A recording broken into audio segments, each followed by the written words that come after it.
नमस्कार, आदाब, सत श्री अकाल जी। स्वागत है आपका हमारे चैनल में जी। मैं आपकी दोस्त पल्लवी लेके आई हूँ एक नई कहानी। कहानी का शीर्षक है ब्राह्मण और ब्राह्मणी। चलो बढ़ते हैं कहानी की तरफ। किसी समय में एक देश में एक ब्राह्मण रहता था। वह बहुत गरीब था। बचपन में उसे एक बार भयंकर ज्वर हुआ था। उसी ज्वर के कारण वह काफ़ी कमज़ोर हो गया था। बड़े होने पर भी उसके हाथ पैरों में अधिक शक्ति न थी। यही कारण था कि वह धन कमाने में असमर्थ था। पास पड़ोस के गांवों में जाकर पूजा पाठ करना भी उसके बस में न था। इसलिए ब्राह्मणी रोज उसे फटकारती रहती थी। एक दिन ब्राह्मणी ने ब्राह्मण से कहा, तुम अपने श्लोक लेकर राजा के महल में क्यों नहीं जाते? देश के इतने सारे ब्राह्मण श्लोक पढ़कर राजा को आशीर्वाद देकर धन प्राप्त करते हैं। तुम वैसा क्यों नहीं कर पाते? तुम भी राजा के पास जाकर श्लोक पढ़कर आशीर्वाद देकर धन पा सकते हो। ब्राह्मणी की बात सुनकर ब्राह्मण ने कहा, तुम्हारे लिए ऐसा कह देना आसान बात है, पर जिस पर गुजरती है वह जानता है। न मुझे आशीर्वाद देना आता है, न ही मैं कोई श्लोक पढ़ना जानता हूँ। तुम्हें पता क्या है? ब्राह्मण का जवाब सुनकर गुस्से में ब्राह्मण ने कहा, तो फिर तुम कैसे ब्राह्मण हो? आशीर्वाद देना भी नहीं जानते, श्लोक भी नहीं पढ़ सकते, तुम ब्राह्मण कैसे बन गए? मैं कह रही हूँ ना, तुम राजा के पास जाओ, रास्ते में जो भी देखना उन सब का विवरण श्लोक की तरह गाकर राजा को सुना देना। किसी को पता नहीं चलेगा। ब्राह्मण ने ब्राह्मणी की बात मानते हुए कहा, ठीक है, जाऊंगा। ब्राह्मणी ने नहाकर भोजन तैयार कर ब्राह्मण को भरपेट खिलाया और राजा से मिलने के लिए विदा कर दिया। ब्राह्मण रास्ते में चारों ओर ठीक से देखते हुए कदम बढ़ा रहा था। सबसे पहले उसकी नज़र एक चूहे पर पड़ी जो मिट्टी कुरेद रहा था। इस घटना को उसने मन ही मन श्लोक की तरह रचने की कोशिश की। उछल कूदकर माटी कुरेदा।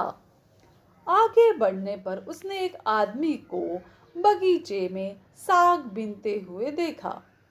उसने फौरन श्लोक की पंक्ति रच डाली, गठरी जैसा बैठ कुछ करता। आगे बढ़ने पर ब्राह्मण ने देखा सामने से एक बैल जा रहा था और बैल की पीठ पर एक बगुला बैठा था जो दूर से ही ब्राह्मण की तरफ देख रहा था। ब्राह्मण ने श्लोक की पंक्ति की रचना की, एक कदम दो कदम कहाँ जा रहे हो, गर्दन उठाकर किसे देखते हो। आगे बढ़कर ब्राह्मण ने देखा कि एक कद्दू की मोटी सी बेल फैली हुई है। उस पर सुंदर सुंदर पीले फूल लगे हुए हैं। ब्राह्मण ने तुरंत एक पंक्ति की रचना कर डाली, कद्दू फूल खिला हुआ। बस ब्राह्मण आगे की तरफ बढ़ता जा रहा था। जब वह राजमहल से थोड़ी ही दूर था तो उसने देखा कि उसका पड़ोसी ब्राह्मण धोती पहने हाथ में पोथी लिए चला आ रहा है। उसे देखकर ब्राह्मण ने अगली पंक्ति की रचना की, पेट गाधोरी ब्राह्मण कहाँ जाते हो।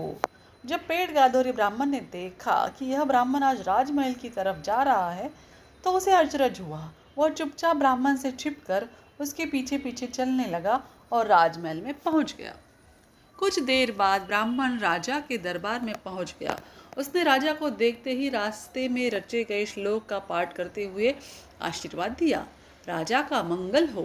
ब्राह्मण का श्लोक इस प्रकार था, उछल कूद कर माटी कुरेदा, गठरी जैसा बैठ कुछ करता, एक कदम दो कदम कहाँ जा रहे हो, गर्दन उठाकर किसे देखते हो, कद्दू फूल खिला हुआ, पेट गाधोरी ब्राह्मण कहाँ जाते हो।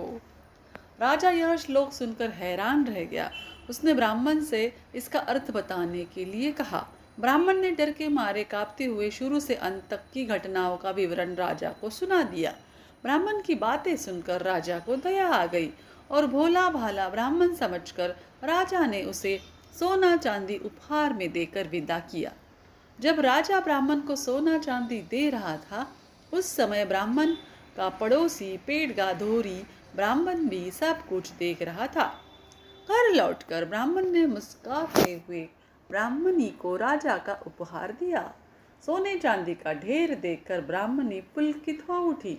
उसने पति से पूछा, तुम्हें यह सब कहाँ से मिला? ब्राह्मण ने गंभीर होकर कहा, अभी जाकर खाना बनाकर ले आओ, खाकर आराम करूंगा, फिर सोते समय सब कुछ बताऊंगा। यह सुनकर ब्राह्मणी बांस के पात्र में सोने चांदी को रखकर नहाने चली गई। नहाने के बाद रसोई में खाना बनाने लगी। खाने के बाद सोते समय ब्राह्मणी ने पति से सोने चांदी के बारे में पूछा, तो ब्राह्मण ने सब कुछ बताना शुरू किया। वहीं दूसरी तरफ ब्राह्मण के पड़ोसी कंजूस ब्राह्मण पेट गाधोरी ने जब राजा को सोना चांदी देते हुए देखा और कंगाल ब्राह्मण को एक दिन में अमीर बनते हुए देखा, तो उससे बर्दाश्त नहीं हो सका। इसीलिए उसी वक्त ब्राह्मण का धन चुराने के लिए वह ब्राह्मण के घर में सेंध लगाने के लिए आ गया था। उस समय ब्राह्मण अपनी घरवाली को बता रहा था कि उसने राजा को सबसे पहले श्लोक की पहली पंक्ति सुनाई, उछल कूद कर माटी कुरेदा। सेंध लगाते पेट गाधोरी ने जब यह पंक्ति सुनी तो उसे लगा कि ब्राह्मण को उसके आने का पता चल गया है और वह उसके बारे में ही यह कह रहा है। इसलिए पेट गाधोरी ने सेंध खोदना बंद कर दिया और गठरी की तरह बैठ गया।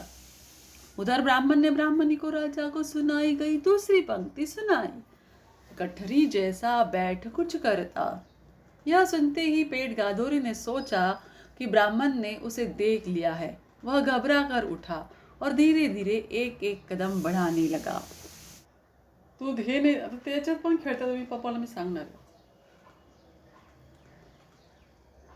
तभी ब्राह्मण ने पत्नी को श्लोक की तीसरी पंक्ति सुनाई, एक कदम दो कदम कहाँ जा रही हो। यह सुनकर चोर ब्राह्मण ने सोचा कि अब तो वह पकड़ा जाएगा। यह सोचकर वह गर्दन उठाकर पीछे मुड़कर देखने लगा। उधर ब्राह्मण ने पत्नी को श्लोक की अगली पंक्ति सुनाई, गर्दन उठाकर किसे देखते हो। यह सुनकर तो पेट गाधोरी पास ही कद्दू की लता के पीछे छिप गया। उधर ब्राह्मण ने पत्नी को श्लोक की पांचवी और छठी पंक्ति सुनाई, कद्दू फूल खिला हुआ पेट गाधोरी ब्राह्मण कहाँ जाते हो। यह सुनकर पेट गाधोरी ब्राह्मण ने समझ लिया कि अब भागने की कोशिश करना बेकार होगा, क्योंकि ब्राह्मण ने उसे ठीक से पहचान लिया है। इसीलिए कद्दू की लता के पीछे से निकलकर वह सामने आ गया और ब्राह्मण से बोला, जो हुआ सो हुआ, यह बात और किसी से मत कहना भाई। ब्राह्मण ने पेट गाधोरी की आवाज़ सुनी तो दौड़कर बाहर आया और उसने उसके हाथ पकड़ लिए। ब्राह्मणी ने चोर ब्राह्मण से कहा, यदि आप चाहते हो कि आज रात की घटना के बारे में किसी को पता न चले तो अपने घर से पीतल कांसे के सारे बर्तन लाकर हमें दे दो, अन्यथा मैं सुबह होते ही सारे गांव वालों को आपकी करतूत के बारे में बता दूंगी। पेट गाधोरी ने सोचा कि अगर चोरी वाली बात फैलेगी तो वह कहीं का नहीं रह जाएगा। इसलिए भगवान की कसम खाकर उसने वादा किया कि अगले दिन वह सारा सामान लेकर आ जाएगा, मगर यह बात फैलनी नहीं चाहिए। ब्राह्मण ने यह बात मान ली और उसे छोड़ दिया। अगली सुबह ब्राह्मण ने देखा कि पेट गाधोरी बोरे में भरकर काफी सामान ले आया है। पेट गाधोरी के बोरे की तरफ इशारा करते हुए बोला, इस बोरे में पीतल कांसे के सारे बर्तन हैं जो मुझे आज तक पूजा पाठ करके दक्षिणा में मिले हैं। कृपया तुम इसे रख लो, लेकिन कल रात की बात कभी जुबान पर न लाना। ब्राह्मणी तुरंत बोरे को भीतर ले गई। थोड़ी देर बाद वह सेठ की दुकान पर जाकर सारे बर्तन दे आई। उसके बदले में उसने ढेर सारा अनाज खरीद लिया। अपने घर के अहाते में ही एक छोटी सी दुकान खोल ली। अब ब्राह्मण सारा दिन दुकान पर बैठकर दुकानदारी करता था। इस प्रकार उनके दुख के दिनों का अंत हो गया। तो दोस्तों, आपको ये कहानी कैसे लगी हमें ज़रूर बताइए। धन्यवाद।